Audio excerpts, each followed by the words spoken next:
Hi అండి. ఈరోజు లాగొచ్చి కొబ్బరి ఉల్లిపాయలతో పచ్చడి చేస్తున్నానండి. కరివేపాకు కూడా ఎక్కువే వేస్తున్నానండి. ఈ 3 కాంబినేషన్తో పచ్చడి చేస్తున్నానండి. చాలా బాగుంటుంది. నేను ఎలా చేస్తున్నానో చూడండి, మీరు కూడా ట్రై చేయండి, చాలా బాగుంటుంది. ఫస్ట్ ఒక 3 స్పూన్లు పచ్చి శనగపప్పు వేస్తున్నానండి. దీంట్లో ఆయిల్ అది ఏమి వేయక్కర్లేదు, డ్రై రోస్ట్ చేస్తే సరిపోతుంది. శనగపప్పు వేగిపోయిందండి, తీసేస్తున్నాను ప్లేట్లోకి. పచ్చడికి తగినంత ఆయిల్ వేసానండి. ఇప్పుడు ఫస్ట్ ఇందులో కొబ్బరి వేస్తున్నానండి, కొబ్బరి ముక్కలు.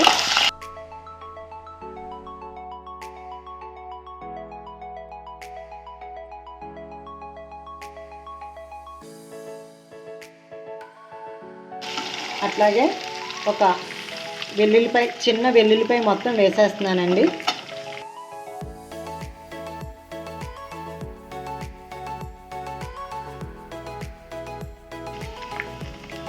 ఒక 20 ఎండుమిరగాయలు వేస్తున్నానండి.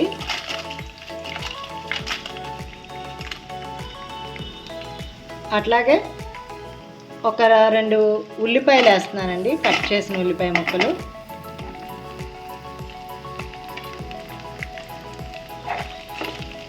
ఇందులో ఒక చిన్న నిమ్మకాయ సైజ్ అంతా చింతపండు కూడా వేస్తున్నానండి. ఇందులో ఒక 1/2 టీ స్పూన్ పసుపు వేస్తున్నానండి.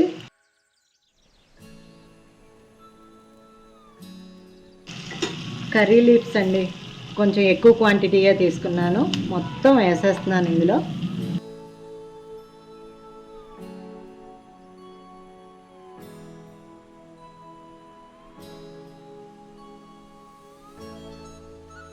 మొత్తం అన్ని ఇంగ్రీడియంట్స్ వేసేసానండి నేను.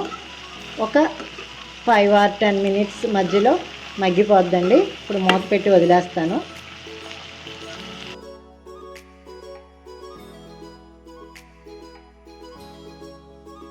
ఉల్లిపాయ అయితే చాలా మగ్గిపోయిందండి, అన్నీ కలిపి బాగున్నాయండి. ఆ ఇంగ్రీడియంట్స్ అన్నీ ఒకటి అవ్వడం వల్ల అసలు స్మెల్ అయితే చాలా బాగుందండి.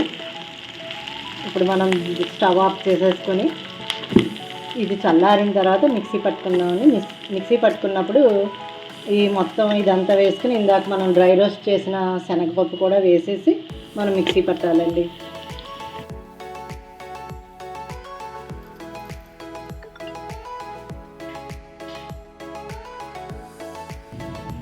రుచికి తగినంత సాల్ట్ కూడా వేస్తున్నానండి.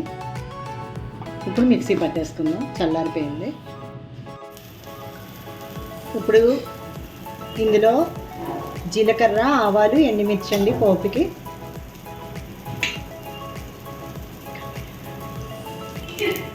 కరివేపాకు కూడా వేసుకోవాలండి.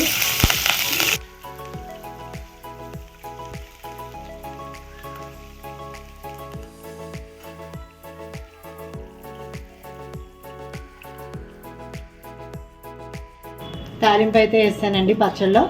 దీన్ని మనం ఇడ్లీలోకి కానీ దోశల్లోకి కానీ తినచ్చండి, చాలా టేస్ట్గా ఉంటుంది. ఈసారి మీరు కూడా ట్రై చేయండి, ఎలా వచ్చిందో కామెంట్ రూపంలో పెట్టండి. అంతేనండి ఇవాళ మన ఛానల్లో వీడియో. లైక్ చేయండి, షేర్ చేయండి, సబ్స్క్రైబ్ చేయండి. థ్యాంక్స్ అండి.